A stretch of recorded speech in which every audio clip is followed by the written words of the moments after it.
On an autumn afternoon in 2024, Central Park in New York was cloaked in a dazzling tapestry of golden and crimson leaves.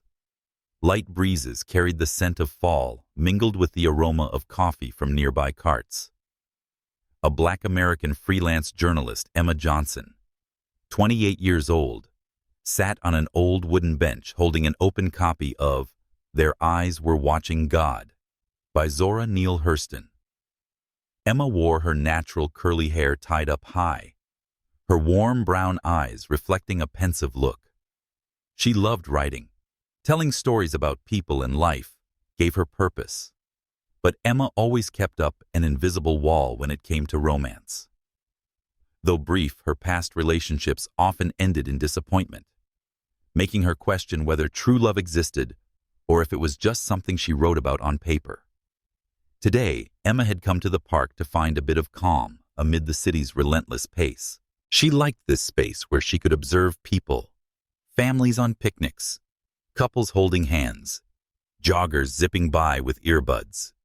She took a sip of her latte, feeling the warmth spread through her hands, and turned the page of her book. But just then, a loud bark snapped her out of her world of words. A golden Labrador tail wagging wildly came bounding straight toward Emma. Before she could react, the dog leaped onto the bench, knocking her coffee out of her hand. The drink splattered across her denim jacket, and she jumped up, startled and annoyed. "Oh my God, what is this?" she exclaimed, trying to dab at the stain with a napkin. "Oh, I'm sorry, I'm sorry," a deep, rushed voice called out. Emma looked up and saw a man running toward her. He was tall and well-built, wearing a gray t-shirt and athletic pants. The wind tousled his light brown hair, and his blue eyes were mixed with concern and embarrassment. This was Ethan Carter, 30, a white American software engineer working at a startup in Manhattan. Ethan loved his job, but often found joy in simple moments like weekend jogs with his dog Max. Ethan knelt and grabbed Max's leash. Max calmed down. "What are you doing?" he asked the dog, then turned to Emma. "I'm sorry. Max is usually well-behaved. I don't know what got into him today." "Are you okay? Your jacket?" "Oh, man. I'll pay for the dry cleaning." "Okay." Emma looked at Ethan, ready to snap back, but the sincerity in his eyes gave her pause. She sighed and held back a smile. "It's fine, just a cup of coffee. But your dog is definitely an unexpected factor." She bent down and scratched Max's head, and the dog responded by licking her hand. Ethan chuckled, visibly relieved. "Thanks for not getting mad. I'm Ethan, and this is Max, the professional troublemaker." He extended his hand, and Emma shook it, feeling the warmth and firmness of his grip. "Emma," she replied, her tone softer. "Nice to meet you, both of you, even if it was a bit chaotic." They stood there for a moment, and time seemed to slow. Ethan offered to buy Emma a new coffee to make up for the mishap, and though she initially meant to decline, she found herself nodding. "All right, but you must keep Max close," she said, half joking. They walked to the nearby coffee cart, their conversation flowing more naturally than expected. Ethan shared that he had grown up in the suburbs of Chicago, once dreaming of becoming an astronaut before falling in love with coding. Emma spoke about her passion for writing and her love for capturing the stories of ordinary people. They laughed when they discovered they loved The Great Gatsby and hated pineapple on pizza. The conversation flowed effortlessly, as if they had known each other far longer than just a few minutes. As Emma took her new cup of coffee, she realized she didn't want this encounter to end. Ethan seemed to sense it too. "Do you come to this park often?" he asked, a bit hesitant. "If you don't mind, Max and I could run into you again. No coffee disasters next time, I promise." Emma smiled, her heart beating just a little faster. "Maybe. I usually sit on that bench on weekends, but you'll have to train Max better, or I'll demand more than a coffee next time."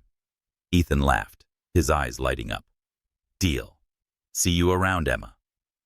They parted ways, but as Emma walked off, she felt a strange sensation, like an invisible thread had just formed between her and Ethan. She glanced back and saw him walking Max, but he too looked back at her and smiled. At that moment, amid the autumn leaves and the city's noise, Emma had no idea this unexpected meeting would change her life forever. A week after the unexpected meeting at Central Park, Emma Johnson sat in her small apartment in Harlem, the afternoon light filtering through the curtains, casting a glow on the wooden table where she was typing her latest article. But her mind wasn't there. She was thinking about Ethan Carter, his warm smile, the awkward way he had apologized when his dog Max spilled her coffee. She wondered if he would return to the park this weekend just as promised. Emma, with a heart that had been hurt before, usually approached new beginnings cautiously, but something about Ethan made her want to trust, if only a little. On Saturday, Emma wore a dark blue sweater and jeans, carrying a book, but not intending to read it. She went to her usual bench in Central Park, her heart beating faster than usual. She told herself she was just there to relax, but when she saw Ethan walking Max and waving in the distance, she couldn't help but smile. Ethan wore a gray coat, his brown hair slightly tousled by the wind. "I told you I'd be here," he called out cheerfully. Max barked excitedly, pulling Ethan toward Emma. "You're punctual," Emma replied, scratching Max's head. "Max seems better trained now." Ethan laughed. "We had a serious talk. No more coffee disasters, right, Max?" He looked at Emma, his eyes lighting up. "Want to take a walk? I know a spot in the park with a beautiful lake." Emma nodded, and they began to stroll, Max trotting ahead. Their conversation flowed as easily as before. Ethan talked about his long workdays at the startup, where he designed software to help nonprofit organizations manage data. "It's not glamorous, but I'm making a difference," he said. Emma shared about the article she was writing about a group of young people in the Bronx, organizing free classes for kids. She said that "I want to tell the stories people tend to overlook," her voice filled with passion. They stopped by Bow Bridge, where the sunlight reflected off the water. Ethan pointed to a pair of swans gliding across the lake. "Do you believe swans mate for life?" he asked, half joking, half curious. Emma raised an eyebrow. "I'm a journalist. I believe in facts more than legends. But it's a lovely idea." She looked at him, sensing a connection she couldn't quite explain. Ethan smiled. And at that moment, amid the rustling leaves and the distant hum of the city, they both felt like they were the only two people in the world. In the following weeks, Emma and Ethan began seeing each other regularly. They explored New York like an open book. One day they wandered through the Metropolitan Museum of Art, playfully debating Basquiat's paintings. On another afternoon, they squeezed through crowds at a Brooklyn flea market, where Ethan bought a strange vintage lamp because it looked cool. Emma teased him, but she liked his childlike spontaneity. It contrasted with his serious, techie exterior. One evening, they sat on a street bench in the East Village, sharing a box of pepperoni pizza. Neon lights from nearby shops lit up Emma's face, highlighting her eyes. Ethan looked at her, hesitating. "Emma, I have to be honest. I've never felt this comfortable with anyone before. Like, I can be myself." Emma paused mid-bite, her heart pounding. She wanted to respond, but fear crept in, rooted in past relationships. She had once loved someone only to find he wasn't serious. But looking into Ethan's eyes, she saw sincerity. "I feel the same," she said quietly. "But I'm not good at this, Ethan. I get scared." Ethan nodded, not pushing. "I'm scared too. But I think if we're both afraid, maybe we can try together." He gently reached for her hand, and Emma didn't pull away. Under the streetlights and the faint smell of pizza, she felt her heart begin to open, if only a little. But not everything was perfect. When Emma told her best friend Maya about Ethan one day, she was met with a probing look. "He sounds great, but does he understand what you've been through?" Maya asked. "I mean, as a black woman in this city." Emma gave a faint smile, but the question stayed with her. With his life as a white man in Manhattan, Ethan might not realize the stares she got walking alone, or how she often had to work twice as hard to prove herself. Ethan too felt some pressure. When he mentioned Emma to his co-workers, a close friend Jake joked, "She's a journalist. Be careful. She might write a piece for you." But seriously, don't you think this might be complicated? People are gonna stare.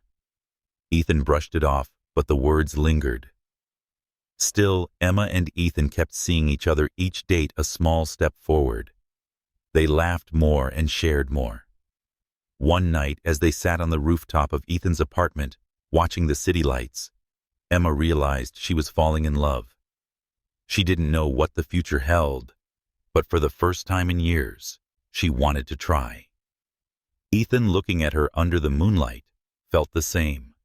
But neither knew their differences, so minor for now, would soon become much greater challenges. The winter of 2024 draped New York in a thin layer of mist. But inside Emma Johnson's heart, her relationship with Ethan Carter glowed like Christmas lights. After 2 months of dating, they had become an inseparable part of each other's lives. Emma, 28, a freelance journalist, found joy in sharing her stories with Ethan, from her article about a school in Harlem to her dreams of writing a book. Ethan, 30, a software engineer, brought a peace Emma had never known with his silly jokes and genuine attentiveness. But as their love deepened, judgmental stares and whispers from the outside world began to creep in. One evening, Emma and Ethan walked into a bar on the Lower East Side where they met some of Emma's friends. She wore a red sweater, her curly hair tied high, her eyes sparkling as she held Ethan's hand. In a navy blue shirt, Ethan beamed as he told a story about how Max, his Labrador, once stole a loaf of bread from the kitchen. But as they sat down, Emma sensed a shift in the atmosphere. Maya, her best friend, gave a tight-lipped smile. Another friend, Jamal, gave Ethan a scrutinizing look before greeting him. The conversation continued, but Emma could feel an underlying tension. After a few beers, Jamal asked Ethan directly, "So what exactly do you do at that company? What kind of programming sounds that fancy?" His tone was half joking, but laced with sarcasm. Ethan responded enthusiastically, explaining the software he designed for non-profit organizations. But Emma noticed Jamal wasn't listening. When Ethan left to get more drinks, Maya pulled Emma aside. "I know you like him, but do you think he understands what you go through?" Maya asked, voice low but sharp. "Like, where did he grow up?" "Some all-white neighborhood." Emma frowned. "I know you're worried about me, but Ethan's not that kind of person. He listens and he cares." But deep down, she couldn't deny that Maya's question hit a nerve. With his suburban Chicago upbringing and Manhattan tech job, Ethan might not fully grasp what it felt like to be stared at walking alone, or work twice as hard to be recognized in journalism. On the other side, Ethan also faced pressure. One day, he invited Emma to his company's holiday party at a fancy restaurant in Midtown. Wearing a sleek black dress, Emma turned heads with her radiant smile and intelligent conversation. But when she left the table to take a call, one of Ethan's co-workers, Sarah, leaned in and whispered, "She's fantastic, but do you think this will be hard? I mean, what will people say when they see you two together?" Ethan shrugged, keeping his voice calm. "I don't care what people say. I care about Emma." But Sarah's words stayed with him. He remembered a dinner with Emma at an Italian restaurant when an older couple had looked at them with blatant disapproval. He hadn't said anything then, but wondered if Emma had noticed. The societal pressure didn't just come from friends. One afternoon, Ethan called his mother Linda, back in Chicago. When he excitedly told her about Emma, her voice turned somber. "Are you sure, Ethan? She sounds terrific, but a relationship like this won't be easy." "Have you thought about the challenges?" Ethan gripped the phone, trying to stay calm. "Mom, I love her. That's what matters." But after the call, he sat silently on the couch, and Max curled beside him. He knew his mother didn't mean harm, but her words made him realize that their love wasn't just about the two of them. Emma faced her own family too. One day, she visited her parents in Queens for dinner. When she mentioned Ethan, her father Robert, a retired teacher, frowned. "I'm not saying he's a bad guy, but you know how this world is. Someone like him might not understand what our family's been through." Her mother Diane was gentler. She took Emma's hand and said, "Just make sure he respects you and your heritage." Emma nodded, but a small seed of doubt had been planted inside her. Still, Emma and Ethan chose not to let outside voices shake them. One evening, they went to a jazz concert in Harlem. Under the dim lights as the saxophone played, Emma rested her head on Ethan's shoulder. "Do you ever think life would be easier if we didn't have to deal with those stares?" she asked softly. Ethan held her hand, giving it a gentle squeeze. "Maybe, but I don't want an easier life if it doesn't have you in it." Emma smiled, but she knew that no matter how sincere those words were, they couldn't erase reality. They continued dancing, letting the music carry them, but both felt a growing pressure around them. At that moment, Emma realized their love wasn't just about romantic dates or shared laughter. It was a journey that demanded courage to love each other and face the world together. Ethan, though he didn't say it aloud, felt the same. As they walked out of the concert hand in hand, they knew these challenges were only the beginning. But under the night sky of New York, they chose to believe their love was strong enough to endure. Spring 2025 cast a fresh green hue over New York, as if the city breathed again after the long, frozen winter months.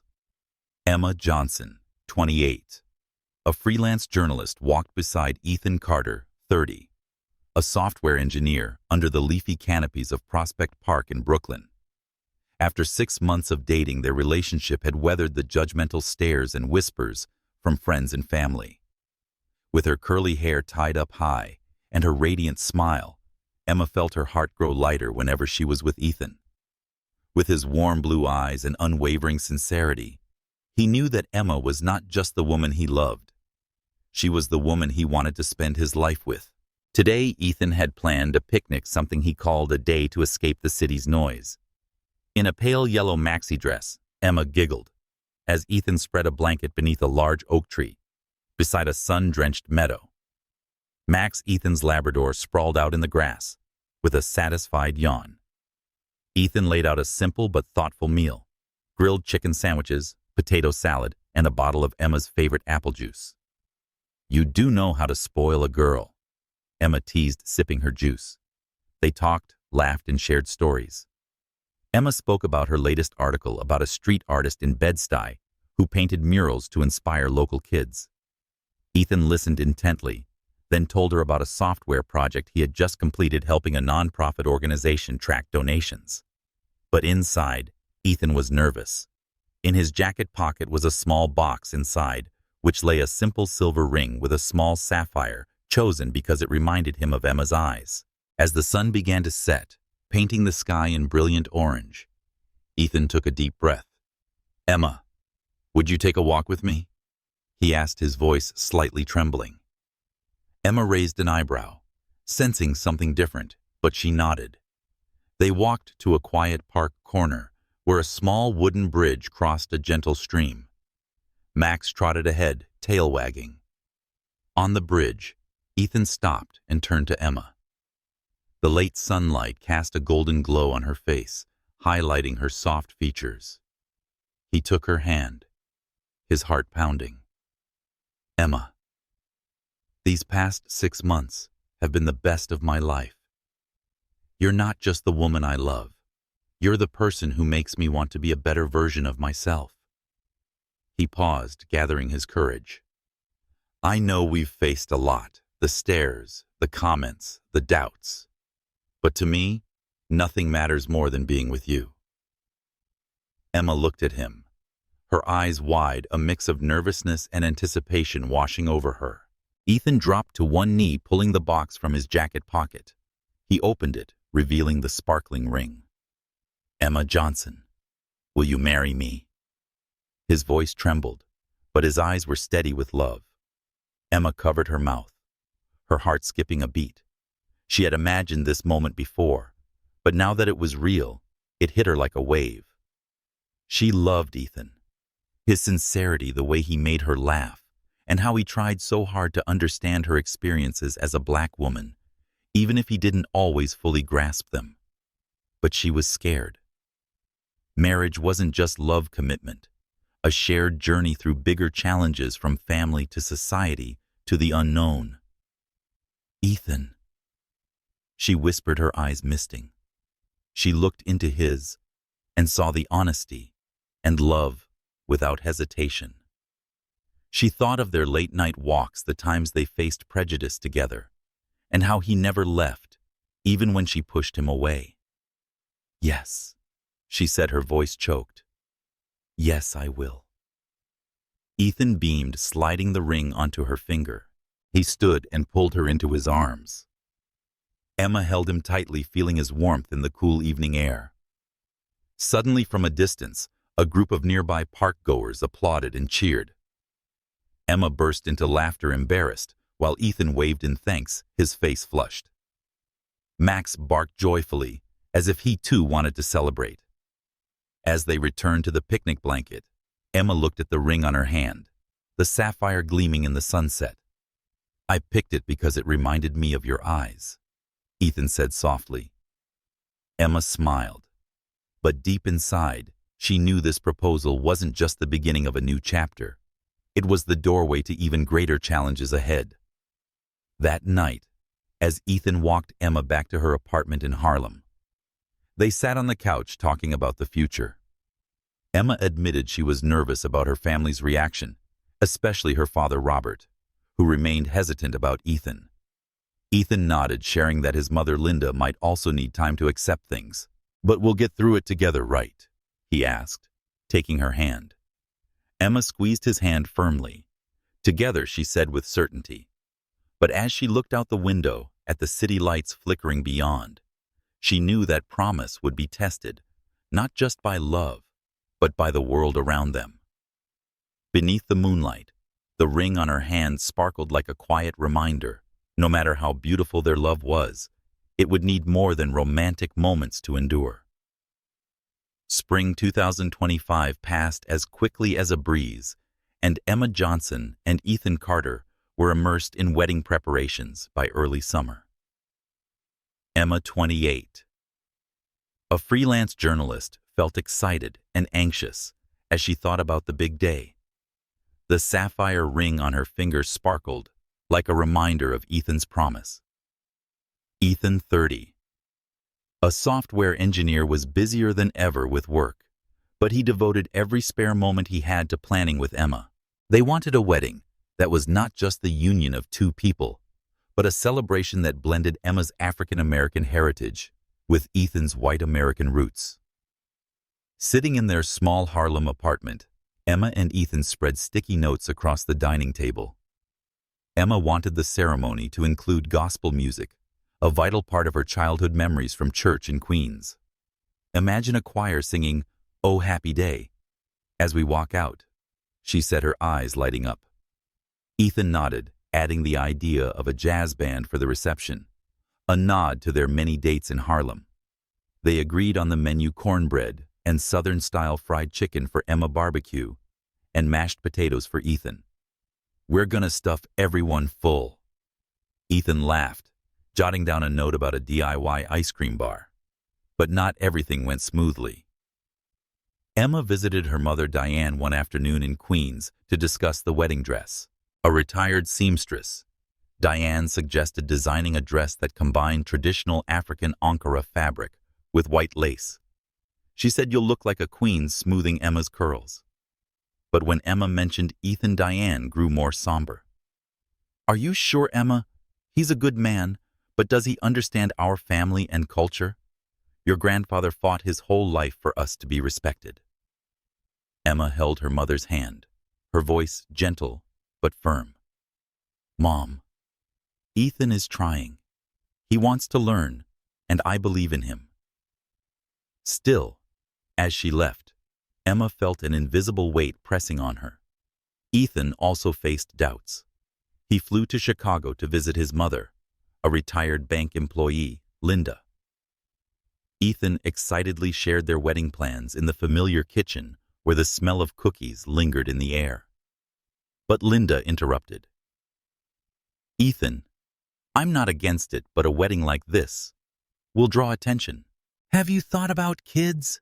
What kind of world will they grow up in with all the prejudice still out there?" Ethan tightened his grip on his coffee mug, trying to stay calm. "Mom, I love Emma. We'll face everything together." But her words lingered.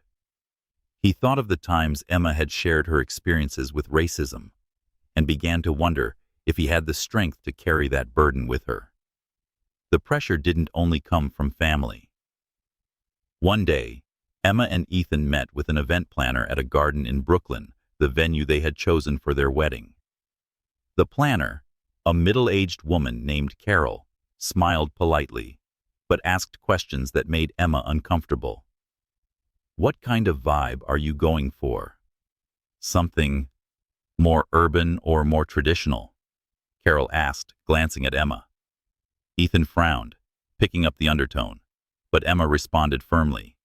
"We want an intertwined ceremony that reflects both of us, Black and white American cultures." Carol nodded, but Emma felt she had to fight to be respected. Friends brought mixed opinions as well. Maya, Emma's best friend, though, supportive, remained worried. "I want you to be happy. But do you think Ethan's ready to face what you face? Like when you get pulled over by the cops? Just because you're you?" Emma nodded, but the question stayed with her. Meanwhile, Jake, Ethan's friend, joked over beers. "Dude, this wedding's gonna be like a Hollywood movie, diverse and full of drama." Ethan gave a strained laugh, but he realized Jake didn't understand the weight of what he and Emma were confronting. Even so, Emma and Ethan found joy in the small moments. One evening, they took a dance class to prepare for their first dance. In a studio in Manhattan, jazz music played as they stumbled through the instructor's steps. Emma burst out laughing when Ethan stepped on her foot, and he pretended to wince. "You're ruining my dreams of becoming a dancer," he teased. As they twirled, Emma rested her head against Ethan's chest, listening to the beat of his heart. All the worries, family and society melted away in that moment, and only love remained. But when they returned to reality, Emma and Ethan knew the wedding was more than a joyful day. It was a declaration, a bridge between two worlds, and building that bridge would require patience and courage. One night, lying on the sofa in Emma's apartment, they spoke about the future. "I'm scared," Emma admitted, her voice quiet.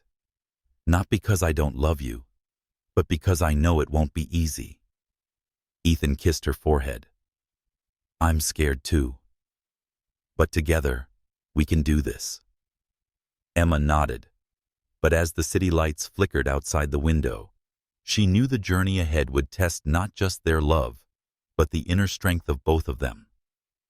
The summer of 2025 in Brooklyn was vibrant with golden sunlight and soft breezes carrying the scent of flowers. The small garden in Dumbo, where Emma Johnson and Ethan Carter had chosen to hold their wedding, was adorned with white ribbons and sunflowers, Emma's favorite flower, because they always face the light. Emma, 28, a freelance journalist, stood in front of a mirror in the preparation room, her heart pounding. Her wedding dress, sewn by her mother Diane, was a masterpiece white lace, hugging her frame, accented with yellow and blue ankara patterns, highlighting her radiant brown skin. A traditional African head wrap completed the look, making Emma appear like a modern queen. Ethan, 30, a software engineer, stood at the far end of the garden, adjusting his navy blue suit and trying to suppress his nerves. He looked at the wedding ring in its box and smiled, thinking about the journey that had led them to this moment. The ceremony began as the afternoon light softened, bathing the garden in warm orange hues. A gospel choir personally chosen by Diane lifted their voices in "O Happy Day," their harmonies moving many guests to tears. Emma walked in holding her father Robert's arm. Though initially hesitant about Ethan, Robert smiled proudly, his eyes brimming with emotion. Ethan stood at the end of the aisle, his heart nearly stopping at the sight of Emma. She looked indescribably beautiful, but more than that, he saw in her eyes the love and conviction that had carried them through months of challenge. The 80 or so guests were a blend of family and friends from two different worlds. Ethan's mother, Linda, sat in the front row clutching a handkerchief, her expression a mixture of joy and concern. Maya, Emma's best friend, beamed, while Jake, Ethan's friend, whispered a joke to the person next to him about it being the most beautiful wedding he'd ever seen. But not everyone was entirely comfortable. Some of Ethan's relatives from Chicago glanced curiously at the gospel choir, while one of Emma's aunts whispered to the person beside her, questioning whether this white boy could fit in. Emma and Ethan, though they sensed the stares, chose to focus on each other. The officiant, a pastor from Emma's family church, opened with a short message about love transcending barriers. Today he said that we're not just witnessing the union of two people, but the blending of two heritages, stories, and hearts. Emma and Ethan exchanged a glance, feeling the weight and beauty of those words. When it came time for their vows, Ethan spoke first, his voice trembling but clear. "Emma, you are my light, the one who taught me that love isn't just a feeling but a choice we make every day. I promise to stand by you, to learn with you, and to face every challenge together." Emma smiled, tears rolling down her cheeks. She took a deep breath and said, "Ethan, you are my shelter and my fire. You made me believe in love even when I feared it. I promise to be honest and patient, and to build a future with you, no matter what the world may say." They exchanged rings, and as the pastor declared them husband and wife, Ethan pulled Emma into a tight embrace and kissed her amid the applause and cheers. The choir sang "Amazing Grace," and more than a few guests wiped away tears. Tied to the front row, Max barked joyfully, prompting laughter throughout the crowd. The reception took place under a large white tent, strung with glowing lights. A jazz band played lively tunes from "Summertime" to "What a Wonderful World." The dinner tables overflowed with food, fried chicken and cornbread from Emma's Roots Barbecue, and mashed potatoes from Ethan's hometown, and a self-serve ice cream bar that delighted the children. Emma and Ethan opened the dancing with "At Last" by Etta James. They twirled, laughing when Ethan almost tripped, though their eyes never left each other. Guests stood to applaud, and even the once skeptical were swept up in the joy. But the most poignant moment came when Emma's father, Robert, stood up to give a speech. He shared his family's journey from struggles for civil rights to the pride he felt watching Emma find her happiness. "Ethan, I was once unsure," he said, looking directly at the groom. "But today, I see a man who loves my daughter and honors her heritage. Welcome to the family." Ethan nodded, eyes red, and Linda, his mother, stood and embraced Robert, a gesture that broke down the last of the unspoken barriers. As night fell, Emma and Ethan stood beneath a star-filled sky, hand in hand. They watched loved ones dance and laugh, and realized this wedding wasn't just theirs. It was a bridge between two worlds. But Emma knew, despite the joy of today, challenges still lay ahead. She tightened her grip on Ethan's hand, feeling his warmth. "We did it, didn't we?" she whispered. Ethan kissed her forehead. "We're only just beginning." Under the moonlight, they danced again, unaware of the greater trials still to come, but believing their love was strong enough to face them all. In the fall of 2025, Emma Johnson and Ethan Carter began their married life in a small apartment in Harlem, where early morning light filtered through large windows and shimmered across polished wooden floors. Emma, 28. A freelance journalist, loved the warmth of this space. The overflowing bookshelves, little potted plants on the windowsill, and the smell of drip coffee every morning. Ethan, 30. A software engineer brought orderliness and strange gadgets into the home like a smart speaker. Emma teasingly called the third person in the house. Max, their Labrador, often curled up on the rug tail, wagging gently whenever he heard Emma's voice. Their early days of marriage were filled with simple joys. Emma and Ethan began forming shared routines. Every morning they made coffee together. Emma liked her latte with a touch of cinnamon, while Ethan preferred plain black.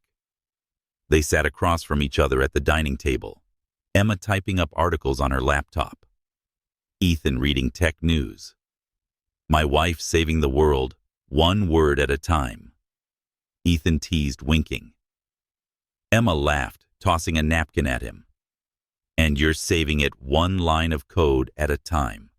Mr. Engineer. They often cooked together in the evenings, though Ethan's culinary skills rarely went beyond burning everything. One time when Emma taught him how to make Southern-style fried chicken, he spilled flour all over the kitchen floor. Emma burst into laughter, pulling him into an impromptu dance amid the mess, while Max barked as if cheering them on. Moments like these made Emma realize that marriage wasn't just about love. It was about companionship, about being fully oneself beside the one you love.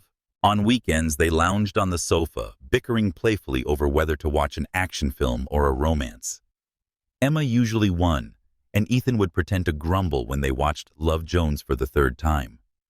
Emma said, "You know you love it," resting her head on his shoulder. Ethan kissed her hair, not denying it. Emma felt a peace she had never known on those nights with Max at their feet, and the city lights twinkling outside the window. Yet amid the sweetness, Emma noticed that Ethan sometimes grew quiet, distant. One evening, as they sat on their small balcony sipping wine, she caught him staring off, his expression somber. "You okay?" she asked, gently touching his hand. Ethan smiled, but the smile didn't reach his eyes. "Yeah, I'm just tired from work. The new project is stressful." Emma nodded, accepting the explanation, but she sensed a slight distance, like a crack not yet visible. While tidying Ethan's desk to make room for her laptop one day, Emma found an old photograph in a drawer. It was younger Ethan standing next to a woman she didn't recognize. They were smiling brightly, hand in hand, before a snow-covered mountain. Emma frowned, a twinge of curiosity mixed with unease. She thought about asking Ethan, but she quickly put the photo away when he walked into the room. "Find any treasures, reporter," he joked, but his tone carried a hint of strain. Emma shook her head, smiling. "Not yet, but I'm on the case." Though the moment passed, the image lingered in Emma's mind. She told herself that Ethan had every right to a past, and she didn't want to turn a photo into a problem. Still, she realized that even with deep love, they were still learning the hidden corners of each other. Ethan, meanwhile, sensed Emma's curiosity, but chose to say nothing. He wanted to protect their happiness, not let shadows of the past dim the light of their present. Their distinct cultures also colored their married life. Emma took Ethan to a jazz performance in Harlem, where he was mesmerized by the saxophone and tried to memorize the lyrics of My Funny Valentine. In turn, Ethan brought Emma to a food festival in Brooklyn, where they sampled pierogies and laughed when he spilled sauce on his shirt. These experiences, though small, were how they learned from and respected each other's heritage. But Emma sometimes wondered if Ethan truly grasped what she went through, like the time a store clerk watched her with suspicion, or when she received hateful comments after publishing an article on racial injustice. One night, as they lay in bed, Emma turned to Ethan. Do you ever think about how different we are? I mean, not just culturally, but how the world sees us. Ethan was quiet for a moment, then reached for her hand. I do. I know I can't understand everything you've gone through, but I want to try. Will you help me? Emma nodded, moved by his sincerity, but she knew that understanding would take time, and sometimes trials. As autumn deepened, Emma and Ethan continued building their life together, one day at a time. But Emma didn't know that the photo she had found was just one piece of a larger secret, one Ethan had chosen to bury. Beneath the Harlem lights, their apartment was a sanctuary, but the autumn wind seemed to carry a foreboding whispers that their happiness would soon be tested. Spring 2026. Pale sunlight filtered through the dusty windows of the Harlem apartment where Emma Johnson and Ethan Carter had built their home for over half a year.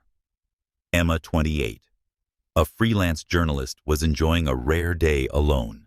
Ethan, 30, a software engineer, had left early that morning for a short business trip to Boston, leaving Emma with Max, their Labrador, who lay stretched out on the rug, softly snoring. With her article deadline behind her, Emma decided to use the day to clean something she often postponed. She turned on her favorite jazz playlist, the sound of John Coltrane's saxophone filling the space, and tidied up the apartment. After dusting the bookshelves and organizing a pile of magazines, Emma looked up at the stairs leading to the attic, a small space they rarely used, except for storing miscellaneous items. Time to tackle that, she murmured, grabbing a rag and a broom. The attic smelled of old wood and dust. Sunlight slipped through the window slats, illuminating cardboard boxes, old suitcases, and a cobweb-covered wooden desk. Emma began sorting through the clutter, stuffing winter clothes into bags, wiping down old picture frames, and smiled when she found a photo of her and Ethan at their wedding, both beaming under the canopy lights. Then her eyes caught a small wooden box, tucked behind some crates. It looked different, beautifully carved, with a small rusted lock. Curious. Emma gently shook it, the soft rustle of the paper inside. She hesitated, knowing it could be something private of Ethan's, but her curiosity overtook her. She recalled the photo she'd found months ago on Ethan's desk, him with a woman she didn't recognize, laughing together in front of a snowy mountain. She'd never asked about it, but the image had stayed with her. Using a hairpin, Emma carefully popped the lock. Inside was a bundle of letters tied with a red ribbon, a leather-bound journal, and several photographs. Her heart began to race. She sat on the floor, sunlight warming her face, and opened the first letter. The handwriting was neat, but shaky. Ethan, I don't know if I can get through this, but you are why I keep trying. Love, Sarah. Emma's brow furrowed. The name Sarah cut like a blade. She opened the following letter, then another. All of them were from Sarah, speaking of days they spent together, of a sickness she was battling, and of her deep love for Ethan. Emma turned to the journal, flipping to one of the final pages. The date was from 2023. Sarah left today, car accident. I was driving. I should have seen the truck. I can't forgive myself. The handwriting trembled, ink smeared by what looked like tears. Emma covered her mouth, her breath quickening. Ethan had been married. Sarah was his wife. She had died in a car accident with Ethan behind the wheel. But what stung Emma most was that he had never told her. Not once. She looked at the photos inside the box. Ethan and Sarah at the beach, at a concert, in a hospital where Sarah wore a headscarf, still smiling. Emma felt the ground fall from beneath her. It wasn't just the shock of the secret, but the betrayal.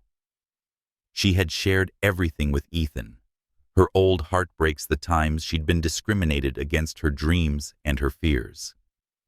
She believed he had been just as open, but now she realized he had hidden an entire chapter of his life.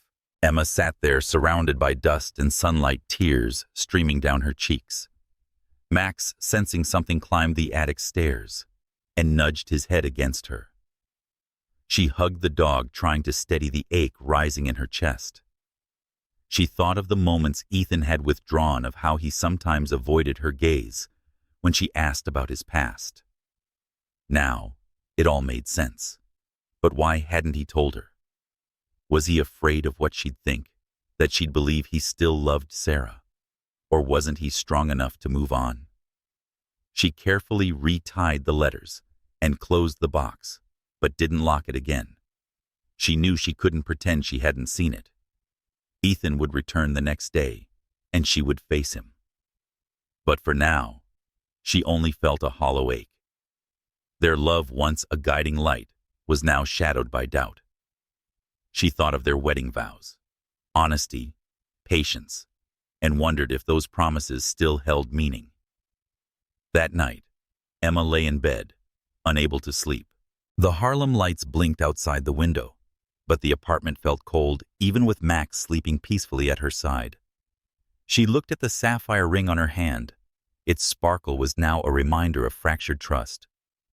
She didn't know where the coming confrontation with Ethan would lead, but she knew that after today, everything had changed. Under the moonlight, she whispered to herself, "How do we get through this spring 2026? The Harlem apartment of Emma Johnson and Ethan Carter, once warm with the scent of coffee and laughter, now hung heavy in an uneasy silence. Emma, 28. A freelance journalist, sat on the sofa clutching a mug of tea gone cold. The wooden box containing Ethan's letters and journal sat on the table before her, an unspoken accusation. Ever since discovering the truth about Sarah, Ethan's first wife, who died in a car accident 3 years ago, Emma hadn't been able to sleep. She felt like the man she loved, the man she trusted, had become a stranger. Ethan, 30. A software engineer returned from his business trip to Boston that afternoon. Max, their Labrador, ran to greet him as he opened the door, tail wagging wildly. "Hey, I'm home," Ethan called cheerfully, but the smile on his face vanished when he saw Emma. She sat there, her eyes cold, the warm brown gaze he was used to now filled with hurt and fury. "Emma, are you okay?" he asked, setting down his bag and stepping closer. Emma took a deep breath, trying to steady her voice. "Sit down, Ethan. We need to talk." She gestured toward the wooden box. Ethan looked at it, and his face drained of color. He knew exactly what it was. He sat across from her, his hands clenched, bracing for the storm. "I found it in the attic." Emma began, her voice shaking. "The letters, the journal, the photos. Sarah, your wife, the one you never mentioned. Why, Ethan? Why would you hide something so huge from me?" Tears slipped down her cheeks, but she wiped them away, refusing to seem weak.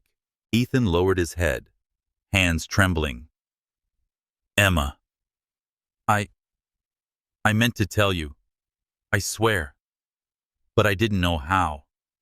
His voice cracked, and he looked up, eyes red. "I was afraid. Afraid that if you knew, you'd think I couldn't love you completely, or that I was still stuck in the past." Emma let out a bitter laugh. "Afraid, Ethan? We promised to be honest. I told you everything, the times I was hurt, the times I was discriminated against, even my dumbest dreams. But you hid an entire marriage, a wife who died. And you were the one driving when it happened." She stood pacing, her hands clutched to her chest as if to hold her heart together. "Are you sure I'm not strong enough to handle the truth, or that you couldn't trust me?" Ethan shot up, stepping toward her, but Emma held her hand. "Don't," she said sharply. "Just tell me. All of it. Now." Ethan took a long breath and sat again, his voice low and full of pain. "Sarah and I got married in 2020. She was my college friend who made me believe in love. Then she got cancer. We fought it together, but she got weaker. One day, I was driving her home from the hospital. A truck ran a red light. I tried to swerve, but he stopped, tears falling. She died instantly. I survived, but I wished I hadn't. I've lived with that guilt for 3 years until I met you. Emma listened, her heart aching. She could feel Ethan's pain, but it didn't erase the betrayal she felt. Then why didn't you tell me? We've been together almost 2 years, Ethan. You had thousands of chances. Because you were my light, Ethan said, his voice breaking. After Sarah, I thought I'd never love again. Then you came into my life with your smile, your stories, the way you made me want to live again. I was scared that if I told you about Sarah, you'd think I couldn't give you my whole heart. I tried to protect us, to protect what we had. Emma shook her head, tears streaming down. Protect? You destroyed it, Ethan. Now, whenever you look distant and go quiet, I wonder, are you thinking about her? I deserved the truth from the beginning. The room fell silent, broken only by Max's soft snoring in the corner. Ethan lowered his head, his shoulders shaking with sobs. I'm sorry, Emma. I know I messed up. I'll do anything to make it right. Please don't walk away. Emma turned, staring out the window. The Harlem lights flickered outside, but couldn't cut through the darkness inside her. She thought of their wedding, the vows under the Brooklyn sun, the nights curled up on the couch. Now, all of it felt like a painting torn apart. I need time, she said, her voice hoarse. I don't know where we go from here, but I must be alone tonight. Ethan nodded, looking crushed. He stood and grabbed his coat. I'll stay at Jake's tonight. Whenever you're ready to talk, I'll be here. He looked at her one last time, eyes full of pain, then walked out, leaving the apartment in silence. Emma sank onto the sofa, covering her face with her hands and weeping.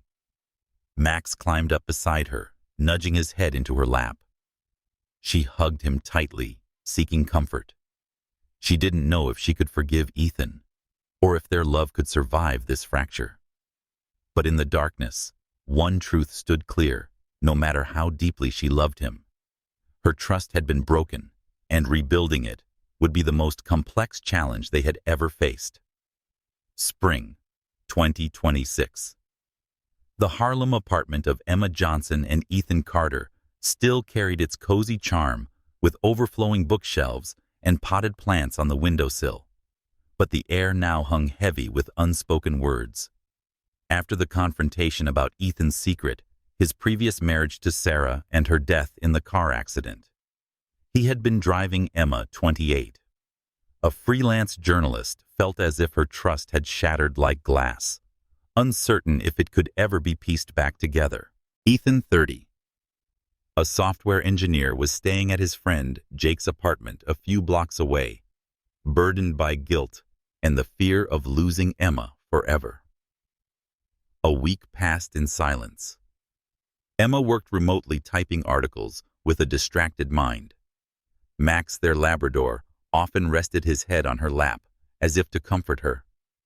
She called her best friend Maya to talk. Emma said, I don't know what to do. Her voice choked. I love him, but how can I ever trust him again? Maya listened, then gently suggested, you need time, and maybe you both need to talk. Talk. Have you considered therapy? Emma nodded silently on the phone, though the idea made her uneasy. She'd always been proud of her strength, but now she realized she needed help. Ethan, sleepless in Jake's cramped apartment, stared at unsent messages to Emma. He wanted to say he was sorry and would do anything to make things right. One night, he wrote her a letter by hand, something he hadn't done since his days writing to Sarah. Emma, I know I've destroyed your trust.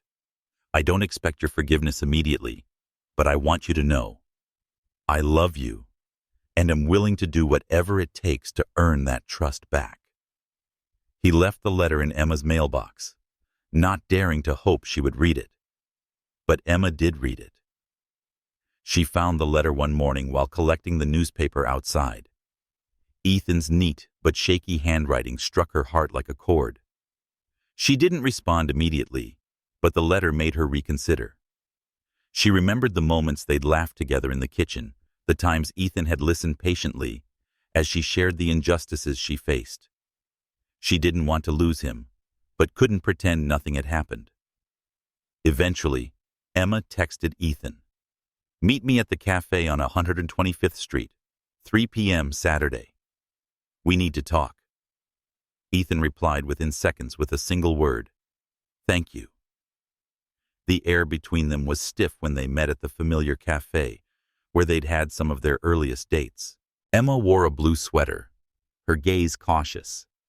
In a gray shirt, Ethan looked worn with dark circles under his eyes. They ordered coffee but didn't touch it. "I don't know where to start," Emma said quietly. "But I need to understand why you thought hiding this would protect me. And I need to see if I can ever trust you again." Ethan nodded, taking a deep breath. "I was wrong to keep Sarah from you. If I buried the past, I could start fresh with you without dragging all that pain into our lives. But now I see how much that silence hurt you, and I regret it daily." The conversation lasted hours filled with tears and long silences. Ethan opened up about the guilt he'd carried after Sarah's death, about the sleepless nights spent blaming himself. Emma listened, feeling his pain, but she also spoke her truth. "I've been betrayed before, Ethan. Someone I trusted once lied to me, and I swore I'd never go through that again. I felt deceived again when I learned about Sarah, like I didn't honestly know you." Ethan reached for her hand. She pulled back slightly, but didn't let go. "I'll never lie to you again. I want us to fix this if you're willing to try." Emma looked into his eyes and saw sincerity, but the fear lingered. "I want to try," she whispered, "but we need help. Let's try therapy." Ethan agreed immediately. They found a therapist in Harlem. Dr. Harris, a middle-aged woman, created a safe space for them to open up.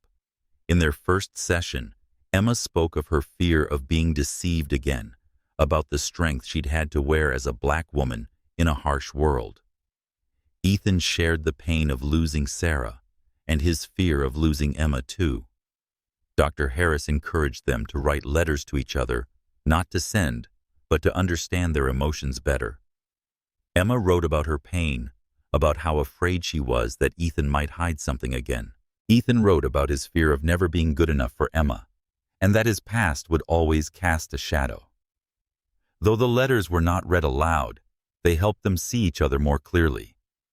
They began talking more at home, not just about Sarah, but about small things, how Emma felt pressured by her deadlines, or how Ethan worried about balancing work and family. One evening, they sat on the couch, Max curled up at their feet. Emma looked at Ethan and spoke softly. "I haven't completely forgiven you, but I want us to try. I love you, Ethan, even though it hurts right now." Ethan held her tears in his eyes. "I love you too, and I won't stop trying." Their healing journey wasn't easy. There were days Emma still felt uncertain, and nights Ethan lay awake blaming himself. But with Dr. Harris's guidance and the love still burning quietly between them, they began rebuilding one small step at a time. Beneath the Harlem lights, their apartment slowly regained its warmth, though both knew the scar would take time to fade. Summer 2026. Harlem is still buzzed with life. Its busy streets are alive with jazz drifting from open bars. But inside the apartment of Emma Johnson and Ethan Carter, the path of healing, after the revelation about Sarah, Ethan's first wife, remains difficult. Emma, 28, a freelance journalist, had started to open up more during their therapy sessions with Dr. Harris, but the wound from Ethan's secrecy still left her uncertain. Ethan, 30, a software engineer, was quite determined to regain Emma's trust, knowing the road ahead would be long and uneven. 2 months after the confrontation, Emma and Ethan had moved back in together, but the air between them remained awkward. They tried to maintain their old routines: morning coffee, evening movies. But every smile and touch still showed hesitation. Max, their Labrador, seemed to be the only unaffected bridge between them, his tail wagging whenever they were near each other. One evening during a therapy session, Dr. Harris said, "To move forward, you may need to face Ethan's past directly. Is there something you can do to show Emma that you're fully open?" "Now." Ethan was quiet, then nodded, as if a thought had suddenly struck him. The next day, Ethan texted Emma, "Can you spend the day with me tomorrow? There's somewhere I want to take you." Sitting in their familiar cafe on 125th Street, Emma frowned at the message. She felt uneasy, but also curious. "All right," she replied, her mind torn between hope and fear. Saturday morning, the sky over New York was gray, a drizzle falling. Ethan drove. Emma sat beside him, and Max rested in the back seat. They left Harlem heading toward a small cemetery an hour outside the city. Emma was silent, watching the raindrops race down the window, her anxiety growing. When Ethan stopped the car at the cemetery gates, she turned to him, eyes wide. "Ethan, what is this place?" He took her hand, his voice steady but low. "This is where Sarah is buried. I want you to know everything, Emma.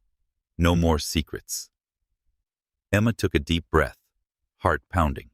She wasn't sure she was ready, but she nodded and stepped out of the car, umbrella in hand. The cemetery was quiet, only the sound of rain and footsteps on wet grass breaking the silence. Ethan led Emma to a simple gravestone, etched with the words, "Sarah Marie Evans, 1992-2023, a bringer of light." Emma stared at it, feeling like she was finally facing a part of Ethan she had never touched. Ethan knelt, placing a white daisy on the grave, and began to speak, his voice catching. "Sarah was my first love. She taught me how to live fully, even when she was dying. When she passed, I felt like I died too. Then I met you, Emma. You made me believe I could love again and live again. But I was wrong to hide her from you. I thought I was protecting you, but I was protecting myself, because I was afraid of losing you." Emma listened, her tears blending with the rain on her cheeks. She could feel Ethan's pain, but more than that, she sensed his honesty. She knelt beside him, touching the stone gently. "I'm not angry at Sarah," she said, her voice trembling. "She's a part of you, and I respect that. But I'm angry you didn't allow me to understand you, all of you. I deserve to know this pain, Ethan." Ethan nodded, gripping her hand. "You're right. I promise from now on, I won't hide anything. I want to rebuild us, not for me, but because we deserve a future together." Emma looked into his eyes and saw unwavering love and resolve. She couldn't deny that despite the hurt, she still loved him. The rain fell harder, but they remained there hand in hand. Emma felt a strange release, like the gravestone wasn't just Sarah's resting place, but also the burial site of the secrets between them. She turned to Ethan, her voice soft. "I forgive you, Ethan, but I was hoping you could keep that promise. No more secrets, okay?" Ethan pulled her into a hug, rain soaking them both.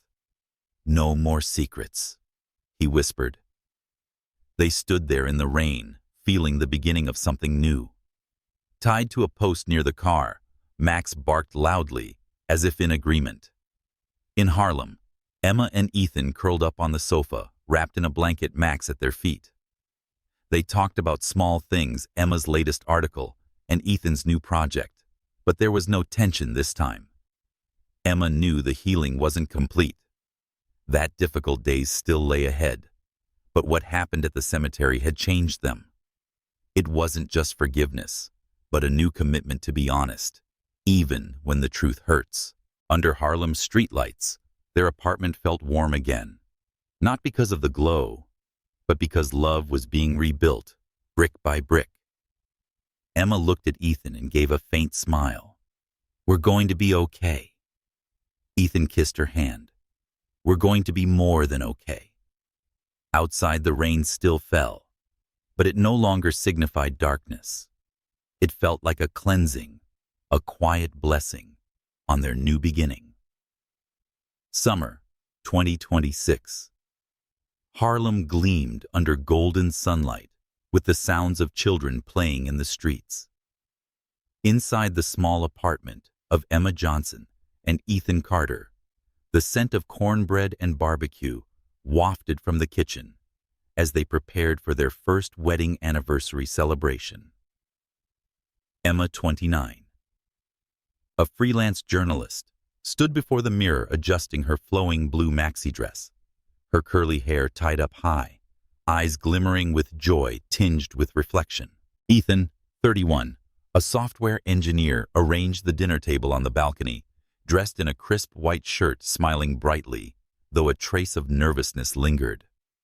Max, their loyal Labrador, stretched out on the rug, his tail wagging gently, as if sensing the special energy of the day.